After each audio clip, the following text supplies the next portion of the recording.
Investindo na Gringa. Oferecimento Avenue Banking. Sua vida financeira global e em dólar. Saiba mais em avenue.us. Investindo na Gringa, com Bruna Aleman. Tá começando mais um Investindo na Gringa. Eu sou a Bru Aleman, educadora financeira da Rádio Mix FM. E aqui a gente bate um papo descomplicado sobre o dólar e mercado global. E hoje ele está voltando aqui para conversar com a gente e dar algumas dicas rápidas para vocês, porque eu sei que é isso que vocês gostam. Will Castro Alves, investidor global e estrategista-chefe da Avenue. Bem-vindo mais uma vez, Will. Bruna, prazer é meu estar aqui conversando contigo sobre esse tema que é cada vez mais relevante, todo mundo quer saber, né? Então bora lá que tem bastante coisa para falar sobre o mercado americano, né? O pessoal tá comentando muito sobre as ações do futuro, né? A gente sabe todas aquelas famosas, Google, Apple, para investir. Mas as ações do futuro, conta pra gente um pouquinho sobre elas e o nome de 3 empresas. Eu vou te dar alguns setores aqui, tá bom? Cybersecurity, o que é esse setor e algumas ações para o pessoal estudar? Boa, esse é um setor assim, quanto mais, a gente fala muito que a nossa vida está cada vez mais online, né? A gente está cada vez mais conectado. Você sai do computador, liga o celular conecta com o carro e assim vai. Então a nossa vida está toda muito interligada. E quanto mais online, né, mais a gente se expõe, né? E aí a gente fala a gente e pessoa física, a gente pensa em pessoa física, meus e-mails, meus dados, enfim, super importante. Mas também as empresas estão cada vez mais online. Né? Então todas essas informações estratégicas importantes das empresas, elas ficam hoje na nuvem, elas ficam por aí, né? Então assim, é super importante que essas empresas tenham formas de proteger essas informações que são super sensíveis, né? Então a cybersecurity ela vem exatamente para isso, assim, né? Para proteger dados e informações estratégicas das empresas e também nossas. E alguma empresa aí para o pessoal estudar desse setor? Pois tem várias empresas, o que eu sempre falo assim, em relação a setores de tecnologia de edge, né, que a gente fala, ou seja, fronteira tecnológica, ou seja, onde as coisas são muito novas, onde as coisas avançam muito rápido e surgem novas tecnologias, né, eu acho sempre mais seguro para o investidor optar pelos ETFs, né. E aí eu cito o CIBR, que é um ETF, é o maior de cybersecurity, que é o First Trust Nasdaq Cybersecurity ETF, CIBR. E aí ele faz exatamente isso, né? Ele pega um pool ali de empresas como a Palo Alto, Accenture, CrowdStrike, Cisco, Cloudflare, entre várias outras. Ele faz um pool dessas empresas de cybersecurity e você tem tudo isso em um único ativo, né? Interessante aí, ó. Eu falo muito sobre o pessoal, sobre ETF, porque daí ele não fica concentrado só em uma empresa. Agora, um segundo setor que tem se falado muito, inclusive aqui no Brasil, já entraram para fins medicinais com pets. O setor de cannabis. É interessante também? Tá sendo muito bem visto aí nos Estados Unidos isso? Cara, o setor de cannabis ele tem um aspecto interessante que é o seguinte, ele foi ganhando uma aceitação cada vez maior aqui nos Estados Unidos, né? Isso quer dizer o quê? Ou seja, cada vez mais menos pessoas entendem que a cannabis deveria ser marginalizada, mas não deveria ser legalizada. E por quê? Porque você já tem vários estudos e você consegue mostrar que em diversos estados que liberaram a cannabis, você conseguiu gerar emprego, gerar tributos que acabam gerando benefícios para a sociedade. Então você tem um argumento cada vez maior de liberalização em uso nacional da cannabis, tanto para uso recreativo quanto para medicinal, tá? Não é só o medicinal, mas também para o recreativo. Isso quer dizer o quê? A meu ver, eu acho que é muito mais uma questão de quando e não se a cannabis vai se tornar legal aqui nos Estados Unidos. Não sei se vai ser daqui a 1 ano, não sei se vai ser daqui a 2 anos, se vai ser dentro do governo Biden. Quando veio o governo Trump, todo mundo meio que, não é que jogou a toalha, mas imaginou, não, agora não vai acontecer, vai demorar, agora veio o Biden, o setor todo andou nessa expectativa, mas não tem como precisar. Agora, a meu ver, é mais uma questão de quando e não se. Eu acho que simplesmente vai acontecer.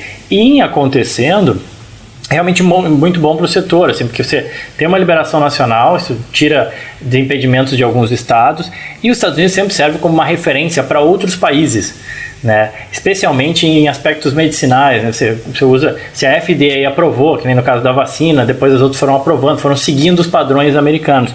Então o fato de liberar nos Estados Unidos pode ser um precursor para liberar em outros países também. Então, por isso que é tão importante essa questão.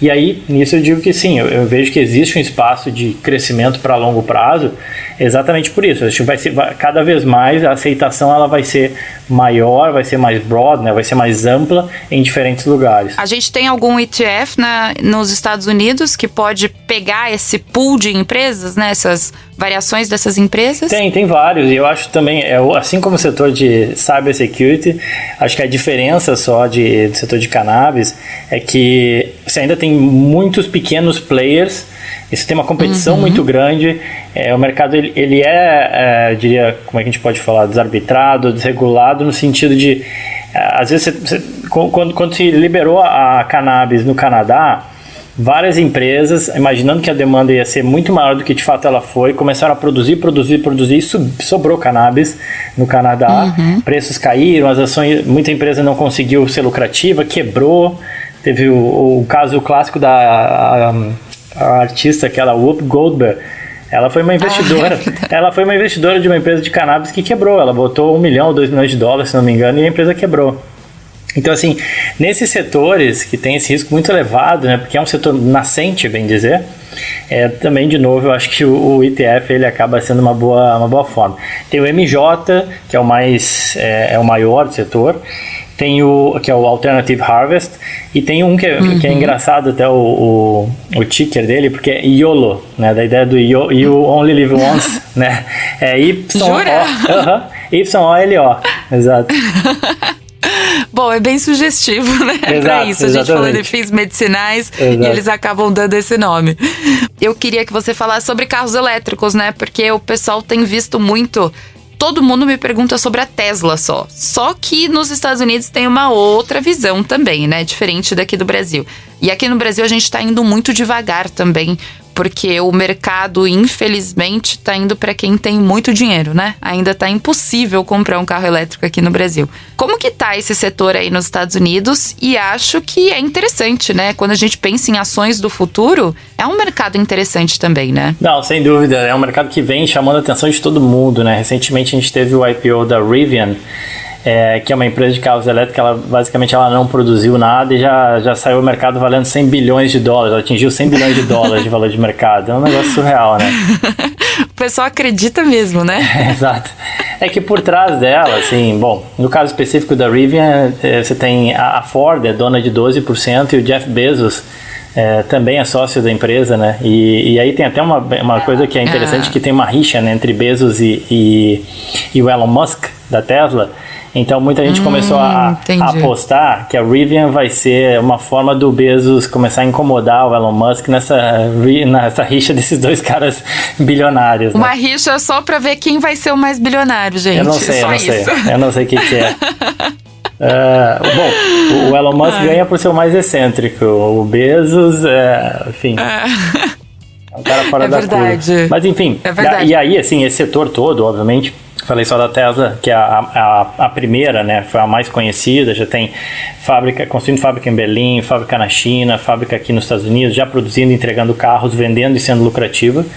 Mas você tem também algumas empresas chinesas, players, que são negociados no mercado americano.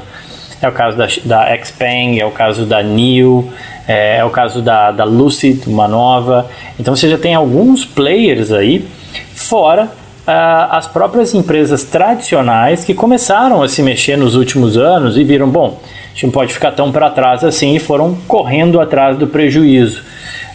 Lembro que nesse último resultado agora do terceiro trimestre, a Ford comentou no seu release de resultado que o Mustang Mach-E, que é um Mustang elétrico, é uma SUV elétrica com o brand Mustang, que ficou lindo, diga-se de passagem, e super competitivo, porque aqui nos Estados Unidos veio com preço aí de, se não me engano, o modelo de entrada é $40 mil.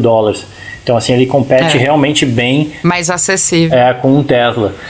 E foi recorde de venda, enfim, a Ford comentando que está vendendo muito. Então, Ford e General Motors também estão se mexendo bastante nesse sentido de penetrar cada vez mais nesse segmento de carros elétricos.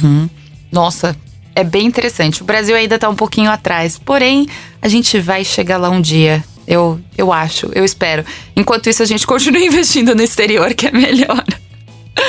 Exato. A gente se antecipou, né? A gente teve lá na década de 70 a Gurgel, né? Mas não deu muito certo. É verdade, é verdade.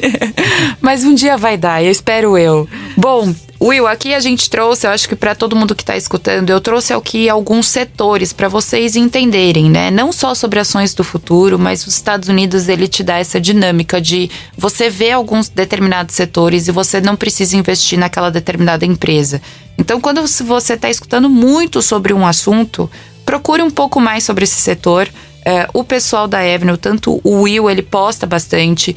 Dentro ali do app da Avenue, quando você abre a sua conta, você tem o Seleção Avenue, que eles comentam também desses setores, tudo que está sendo comentado, está sendo falado, e principalmente os ETFs que você pode entrar, porque algumas ações pode ser uma aposta, pode dar certo, está começando, a gente ainda não sabe como que o mercado vai responder. Agora, Will, eu queria te trazer para um outro cenário que agora o pessoal entendeu, assim, um pouquinho, né, sobre esses diferentes mercados que a gente tem acesso ali nos Estados Unidos.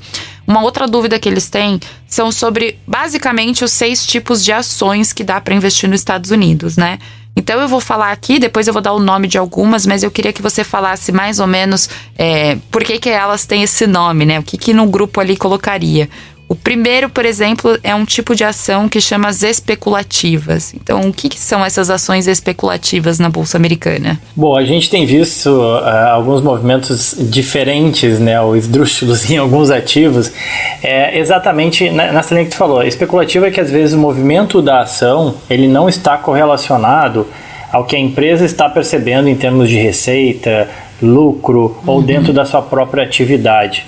Então, às vezes, alguns movimentos de algumas ações, a ação sobe muito ou cai muito, muitas vezes não tem absolutamente nada a ver, não teve nenhuma notícia, não tem absolutamente nada a ver com a empresa, né? E pode parecer doido isso, né? Mas acontece no mercado. Então, por exemplo, né, um caso, citando alguns exemplos da GameStop, você teve uma movimentação muito grande de pessoas físicas comprando aqui nos Estados Unidos, tentando fazer uma coisa que a gente chama de short squeeze, que é basicamente ir contra uma operação de um outro player de mercado, de grandes players do mercado, que estavam apostando na queda do papel, e aí veio vários pequenos apostando que o papel ia subir. Então fica quase que um embate ali, né, de quem acha que o papel vai subir ou vai cair, e que às vezes, que nem eu falei, o movimento da ação ele fica descorrelacionado do que está acontecendo com a empresa, se ela está vendendo mais ou menos e por aí vai. Então às vezes tem a ver com isso. Você tem um papel que estava muito vendido, como a gente fala, né? E aí o cara teve que estopar, teve que liquidar a sua operação, e liquidar uma operação vendida é basicamente comprar a ação, né? É um pouco mais complexo, mas em linhas gerais é isso. Assim, em suma, papéis são menos correlacionados com o que acontece com a empresa de fato, né? Tá.